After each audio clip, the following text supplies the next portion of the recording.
So welcome back student. Now this is your Vijay here और दोबारा से आप सभी का स्वागत है एक पाठशाला के चैनल में। और आप सभी को पता है कि आप लोग पॉलिटिकल साइंस का 4th chapter new centres of power जो अब चेंज हो चुका है उसके बारे में पढ़ रहे हैं। तो आपने वीडियो का पहला पार्ट पढ़ा हुआ है और वीडियो के पहले पार्ट में दूसरे पार्ट में हमने ऑल्टरनेट सेंटर्स के बारे में काफी कुछ कवर करा था। तो आइए आज हम अपने पड़ोसी मुल्क के बारे में समझते हैं। Before starting this video you need to subscribe this channel ताकि आपको ऐसे ही सारी वीडियोस एक नए अंदाज में मिलती रहे। अगर आप चैनल पे नए हैं तो हमारे फेसबुक, ट्विटर, इंस्टाग्राम और टेलीग्राम के साथ जरूर जुड़िए ताकि हम अपने नोट्स आपके साथ शेयर कर सकें। अच्छा, तो अब हम जानने की कोशिश करेंगे कम्युनिस्ट पार्टी ऑफ रिपब्लिक के बारे में। चाइना में आपको बहुत अच्छी तरीके से पता है कि बहुत लंबे समय से क्या कहते हैं राजाओं का शासन, डायनेस्टियां जो थी रूल कर रही थी। लेकिन फाइनली माओ ज़ेडोंग के टाइम पीरियड में माओ ज़ेडोंग जो है आप देख सकते हैं वहां के हेड थे और उन्होंने 1943 के टाइम पीरियड से रेवोल्यूशन करना स्टार्ट कर दिया 1943 से। तो इस तरीके से मैं कह सकता हूँ जैसे यूएसएसआर के अंदर क्रांति के महानायक जो थे वो कौन थे? Vladimir Lenin. उन्होंने बोल्शेविक पार्टी बनाई। ऐसे ही चाइना के अंदर जो पार्टी थी वो हमारी कौन सी पार्टी थी? Communist Republic of China. इस पार्टी का नाम है। और आप देखेंगे कि इन्होंने उस टाइम पीरियड पे क्या करा, लोगों के अंदर आग लगाई और कहा कि हमें डायनेस्टी वाला रूल खत्म करके डेमोक्रेटिक गवर्नमेंट की शुरुआत करनी चाहिए। और उन्होंने करा तो इसकी शुरुआत हुई और इस तरीके से चाइना जो है एक नए मैं कह सकता हूँ स्टेप की तरफ बढ़ा। लेकिन आपको पता होगा कि 1949 के बाद चाइना पूरी तरीके से अपनी क्या कहते हैं अपने देश के अंदर लोकतंत्र की स्थापना कर पाया। तो उसके पास दो ही ऑप्शन थे। उसके पास ऑप्शन था या तो वो यूएसएसआर के साथ जाए या तो वो यूएसए के साथ जाए। लेकिन उन्होंने क्या करा, उन्होंने यूएस का सोवियत मॉडल अपनाया। सोवियत मॉडल अब क्या है वो आप हमारे सेकंड चैप्टर में समझ सकते हैं। हमने पहले भी बताया हुआ। सोवियत मॉडल का मतलब होता है जहां पर गवर्नमेंट जो होती है वो स्टेट कंट्रोल हो, मतलब वहाँ की एग्रीकल्चर, वहाँ की फैक्ट्री, वहाँ की सारी चीजें स्टेट कंट्रोल के अंदर में है। वहाँ पे प्राइवेटाइजेशन नहीं होगा। तो यहाँ पे यही था। तो आप देख सकते हैं इस तरीके से चाइना जो था वो कैपिटलिस्ट वर्ल्ड से यानी कि पूंजीवादी देश से पूरी तरीके से उनका रिलेशन हट गया। तो यूएसएसआर के लिए फायदा ही हुआ कि उनकी आइडियोलॉजी चाइना ने अपने आप ही अपना ली इतने बड़े वास्ट इलाके के अंदर। तो इस तरीके से चाइना के इकोनॉमिक होने का कारण जो है वो एकदम से शुरू नहीं हुआ। अगर चाइना ग्रोथ हुआ था तो चाइना जैसे ही आजाद हो गया वैसे ही ग्रोथ नहीं हुआ। हमारे भारत को 1947 में आजादी मिली, उसके बाद क्या एकदम से ग्रोथ हो गया? नहीं, 1990 के अंदर जाके हमने एलपीजी लिबरलाइजेशन, प्राइवेटाइजेशन, ग्लोबलाइजेशन करा और उसके बाद जाके हम लोगों ने थोड़ा सिस्टम को ठीक करा, है ना। तो सेम ऐसा ही इन लोगों ने क्या करा, ये लोग इकोनॉमिक ग्रोथ में फास्टेस्ट इकोनॉमिक ग्रोथ इनका जब हुआ जब इन लोगों ने अपनी कंट्री के अंदर रिफॉर्म्स करे। रिफॉर्म्स कहने का मतलब होता है आर्थिक व्यवस्थाओं को सुधार करने के लिए बहुत तेजी चीजों को बदलना। तो इस हिसाब से कहा जाता है कि उन्होंने इतना रिफॉर्म करा कि उनकी अर्थव्यवस्था नंबर 1 पे आ जाएगी। चाइना जो है अमेरिका से भी आगे निकल जाएगा 2040 तक। तो चलो 2040 के अंदर हम जाके देखेंगे कि 2040 में सही मायने में चाइना आगे निकल गया या नहीं। लेकिन ऐसा कहा जाता है कि चाइना जिस तरीके से अपनी इकोनॉमी को ग्रोथ कर रहा है वो अमेरिका से 2040 तक आगे निकल जाएगा। तो इस तरीके से आप देख सकते हैं चाइना एशिया के अंदर, ईस्ट एशिया की ऐसी कंट्री है जो बहुत ही इम्पोर्टेंट किरदार निभाती है, एक इम्पोर्टेंट रोल निभाती है और पूरी तरीके से लोग इससे बिजनेस करना चाहते हैं। वो भी हम आगे पढ़ते रहेंगे तो हमें समझ में आ जाएगा। अब चाइना का अगर मैं कह सकता हूँ कि ग्रोथ होने का एक थोड़ा हिस्ट्रिकल रीजन और एक ज्योग्राफिकल रीजन भी हो सकता है। तो ज्योग्राफिकल रीजन में नंबर 1 अगर हम देखें तो चाइना की इकोनॉमी का ग्रोथ बहुत तेजी से है, ठीक है। तो हम इंडिया के कंपैरिजन में तो बहुत ज्यादा है। उनकी हाई पॉपुलेशन भी है, बहुत ज्यादा पॉपुलेशन नंबर 1 पे है। दूसरा इनका वास्ट लैंड मास है। अगर आप इनका लैंड मास देखें तो कितना बड़ा इलाके में ये लोग अपने आप को कवर करते हैं। ताइवान भी, ये भी सारा ये लैंड मास जो है इनका इतना बड़ा लैंड मास आता है। तो किसी कंट्री में अगर किसी कंट्री का लैंड मास अगर बहुत बड़ा है तो आपको पता है कि वहाँ पे फिर रिसोर्स भी उतनी बड़ी मात्रा में होंगे। तो नेचुरल रिसोर्स आप देख सकते हैं कि नेचुरल रिसोर्स भी बहुत बड़ी मात्रा के अंदर चाइना के अंदर देखा गया है। रीजनल लोकेशन अगर आप मैटर करें तो आप ये देख सकते हैं कि इतना बड़ा इलाका जो है चाइना का, वो तो पूरी तरीके से पानी से भी घिरा हुआ है, तो कह सकता है कि वो कोस्टल लाइन से भी व्यापार कर सकता है, और यहाँ पे वो बड़ी नेशन मतलब भारत से भी कनेक्ट है, तो रोड के माध्यम से भी व्यापार कर सकता है। तो इनका लोकेशन भी बहुत ज़्यादा मैटर करता है, और इस हिसाब से आप देख पाएंगे। और दूसरा यहाँ पे है पॉलिटिकल इन्फ्लुएंस। यहाँ पे जो है ये हमारा पॉलिटिकल इन्फ्लुएंस जो है, ये भी हम देख सकते हैं कि एक ही पार्टी जो है इतने लंबे इलाके के अंदर राज करती है, वो कम्युनिस्ट पार्टी ऑफ चाइना है। ये इन्फ्लुएंस जो है इनका बहुत ज़्यादा है। यहाँ पे हम ये भी देख सकते हैं, ये इन्फ्लुएंस भी हमें देखने को मिलता है, तो इसके हिसाब से भी आप अंदाज़ा लगा सकते हैं।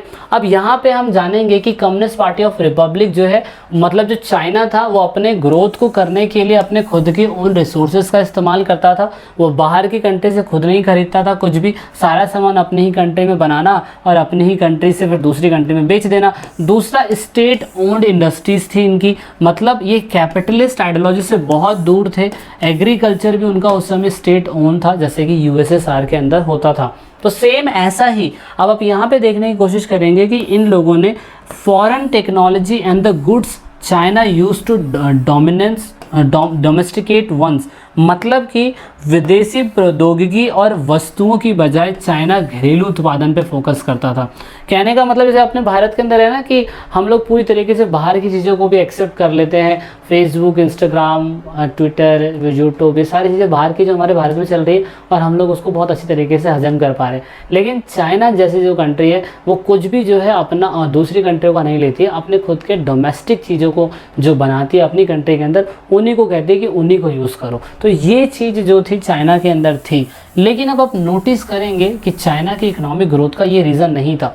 चाइना के इकोनॉमिक ग्रोथ का अगर देखा जाए तो चाइना जो है वहाँ अपनी कंट्री के अंदर जब ये डोमेस्टिक चीज़ों का इस्तेमाल कर रहा था और सारी चीज़ें इनकी कंट्री के अंदर ही थी, तो देखेंगे कि उसकी वजह से क्या हुआ, इन्होंने वेलफेयर देखा, लोगों को एम्प्लॉयमेंट भी बहुत बड़ी मात्रा में मिला, लोगों को एजुकेशन और हेल्थ केयर फैसिलिटीज़ भी बहुत बड़ी मात्रा के अंदर मिली, एवं लोगों को रोज़गार की भी कोई दिक्कत नहीं हुई। और यहाँ पे आप देखेंगे कि एक दिक्कत बस ये थी कि जनसंख्या बहुत तेज़ी से डेवलप हो रही थी, और जो भी आर्थिक व्यवस्थाओं के हिसाब से सामान बन रहा था ना, वो जनसंख्या के ऊपर ही खर्च हो जा रहा था। मतलब agriculture sector was insufficient to generate surplus for the industries. कहने का मतलब जो भी एग्रीकल्चर के अंदर पैदा हो रहा है 5-6% पैदा हो रहा है, ग्रोथ हो रही है, अच्छी हो रही है, लेकिन जनसंख्या की ग्रोथ भी उतनी तेज़ी से हो रही है। तो जो भी सरप्लस एग्रीकल्चर के अंदर बन रहा है वो जनता पे खर्च हो जा रहा है। जनता पे खर्च हो रहा है तो इंडस्ट्रीज़ के अंदर उतना ज़्यादा दे नहीं पा रहे हैं ये लोग, और जो जनता खाने पे खर्च कर दे रही है तो उनको रोज़गार भी चाहिए, वो भी नहीं मिल पा रहा था। तो ये भी एक बहुत बड़ा लॉस देखने को मिल रहा था चाइना के अंदर। सो दैट इज़ वाई इन लोगों ने क्या करा, इन लोगों ने 1970 के दशक में कोशिश करा कि अपने आप को पॉलिटिकल और इकोनॉमिकली बिहाफ पे अब ये वर्ल्ड के लेवल से जोड़ने की कोशिश करेगा अपने आप को। तो इसके लिए इन्होंने क्या करा, इसके लिए इन्होंने सबसे पहले 1992 के अंदर अमेरिका से जो इनके संबंध अच्छे नहीं थे उनसे अपने संबंध अच्छे करे सबसे पहले। तो कब, 1972 के अंदर। उसके बाद 1973 के अंदर जो यहाँ के उस समय पे प्रधानमंत्री थे जू एन लाई, इन्होंने मॉडर्नाइजेशन की बात करी। मॉडर्नाइजेशन का मतलब तकनीक का विकास करना। मैंने अभी बताया था ना कि ये लोग शुरुआती समय में फॉरेन पॉलिसी या फॉरेन टेक्नोलॉजी नहीं लेते थे, लेकिन 1973 के अंदर इन्होंने फॉरेन टेक्नोलॉजी को अडॉप्ट करने की कसम खाई और कहा कि हम लोग मॉडर्नाइजेशन करेंगे इंडस्ट्रीज़ के अंदर, साइंस के अंदर, उसके बाद क्या कहते हैं एग्रीकल्चर टेक्निक्स के अंदर और मिलिट्री के अंदर।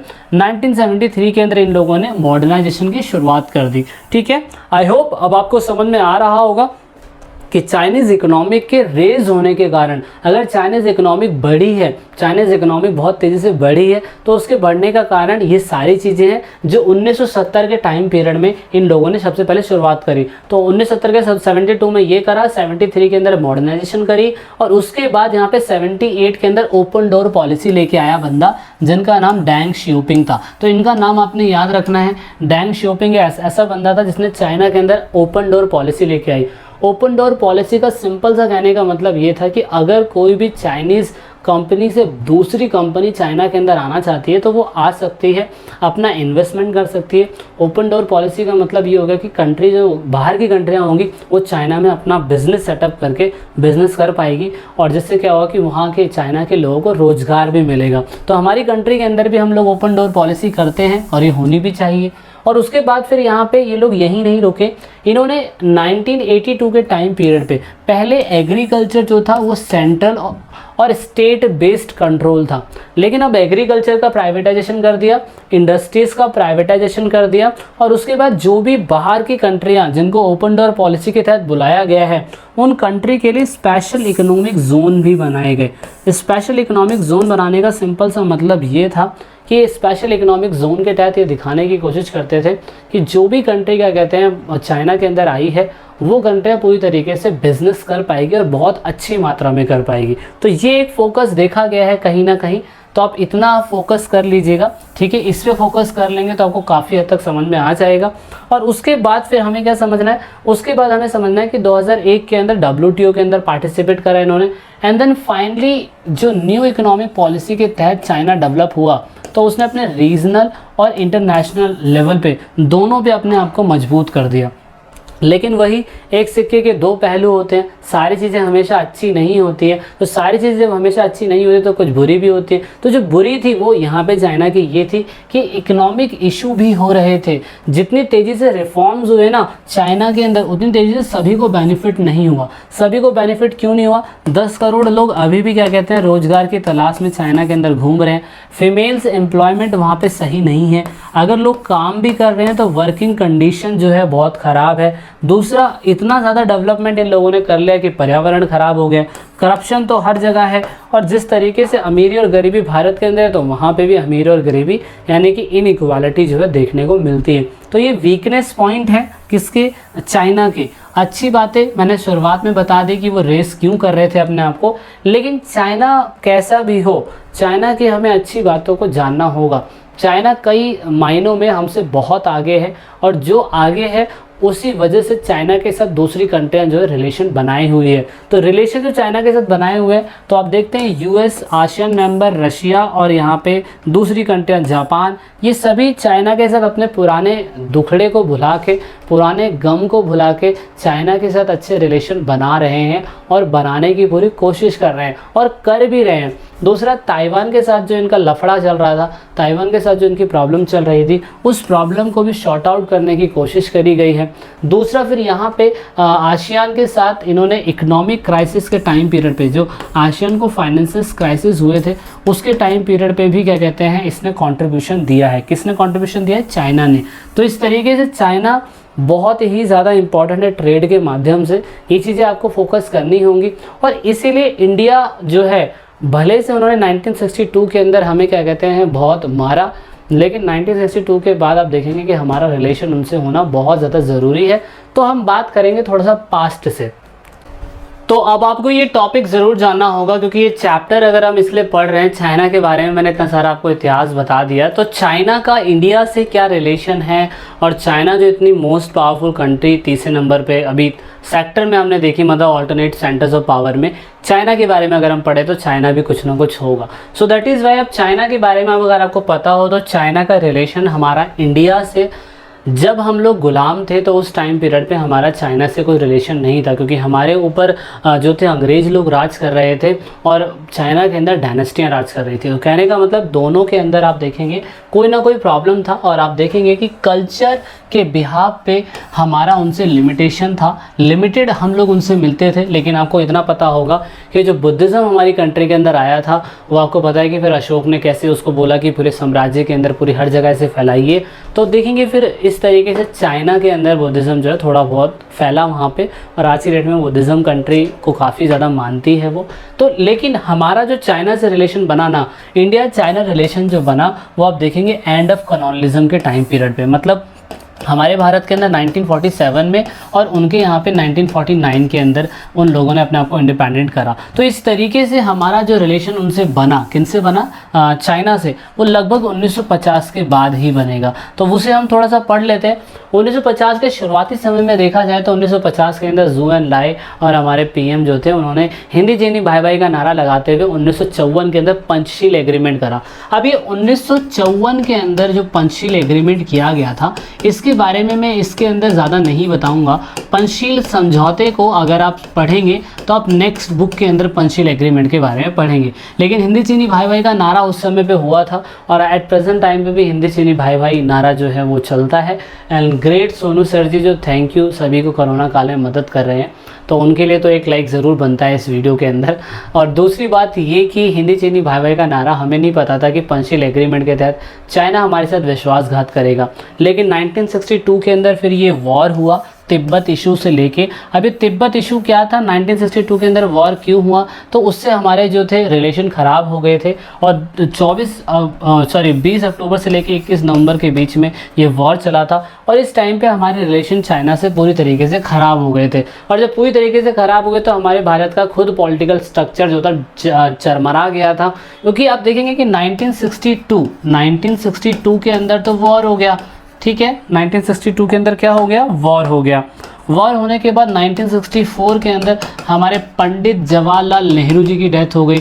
1966 के अंदर हमारे लाल बहादुर शास्त्री जी की डेथ हो गई। तो हम लोग खुद ही क्या कहते हैं, बहादुर शास्त्री जी की डेथ हो गई, तो हम लोग खुद ही क्या कहते हैं इतनी बड़ी प्रॉब्लम से जूझ रहे थे, तो इनसे अपने रिलेशन क्या ठीक करते। 1967 के अंदर इंदिरा गांधी की सरकार आई जो 1977 के बाद जाके थोड़ी बहुत स्टेबल देखी गई।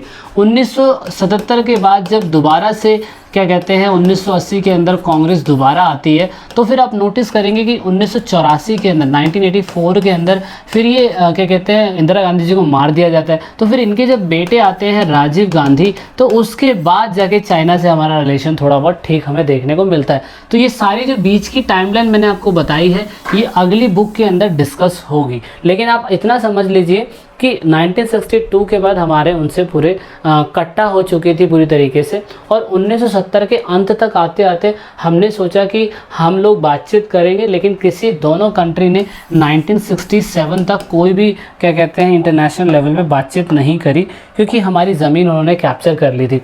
शुरुआत करी गई थी 1981 की एक सीरीज़ शुरू करी गई थी कि हम लोग डायलॉग्स करेंगे, लेकिन हमारे भारत के अंदर 1980s के टाइम पीरियड पे अभी मैंने जैसा कि आपको बताया कि 84 में इंदिरा गांधी जी को मार दिया गया था, तो उसके बाद हमारी उनसे बातचीत नहीं हुई। लेकिन सबसे पहली बातचीत राजीव गांधी उनके बेटे के द्वारा दिसंबर 1988 में हुई थी। तो आप ये इमेज देख सकते हैं, डेंग शियोपिंग जो है इनसे मुलाकात करने के लिए आए हैं।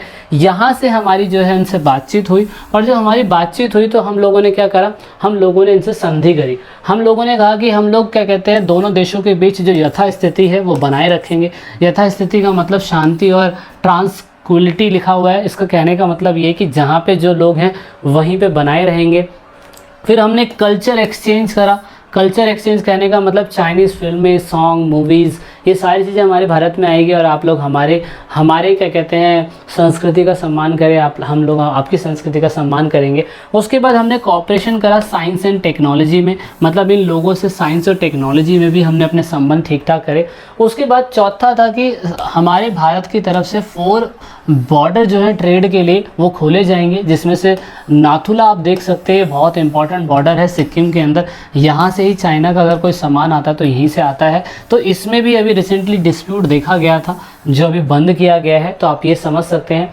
फिर यहाँ पे हम लोगों ने क्या करा, हम लोगों ने पूरी तरीके से दूसरी और कॉपरेशन के लिए, एक दूसरे के कॉपरेशन के लिए हम लोगों ने बेटर ट्रेड और एनर्जी डील के लिए भी आपस में एक दूसरे से बात करी है। तो आप ये देख सकते हैं शी जिनपिंग जो है उन्होंने, यहाँ पे मैंने लिखा हुआ सामान तेरा 2 दिन नहीं चलता, कोरोना तूने 2 साल चला दिया।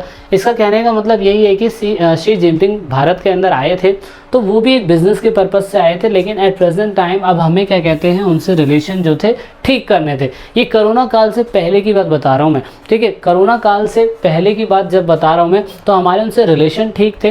रिलेशन ठीक होने के बावजूद भी हम लोगों ने क्या कहते हैं 1988 के अंदर न्यूक्लियर टेस्टिंग करी थी। उस समय पे आपको पता है कि हमारे भारत के अंदर क्या कहते हैं प्रधानमंत्री क्या कहते हैं आपके अटल बिहारी वाजपेयी थे, और the missile man, the great person APJ Abdul Kalam, इन्होंने कंडक्ट करके दिखाया।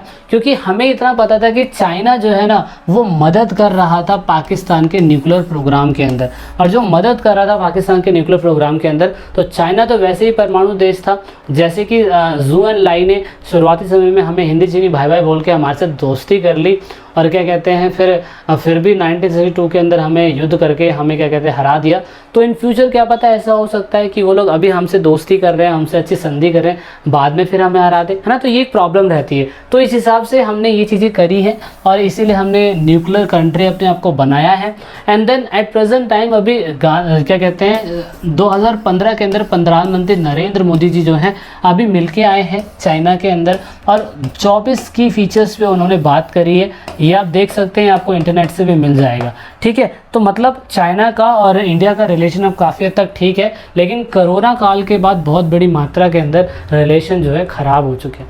So guys this is the overview of this chapter. और आई होप आपको समझ में आ चुका होगा कि चाइना के बारे में पूरी कंप्लीटली तरीके से क्या बताने की कोशिश करी है इस चैप्टर में। सो this is it in this video and I hope you like this. और अगर जो चीज़ें टफ लग रही है कमेंट करिए, पूछिए, कोई डाउट है तो पूछिए, कोई क्वेश्चन है तो पूछिए, वीडियो अच्छी लगी तो लाइक करिए, जिनको दूसरों को पसंद है तो उनके साथ ज़रूर शेयर करिएगा ताकि उनको भी चीज़ें मिल सके। So this is it in this video and let's meet in another part. This is it.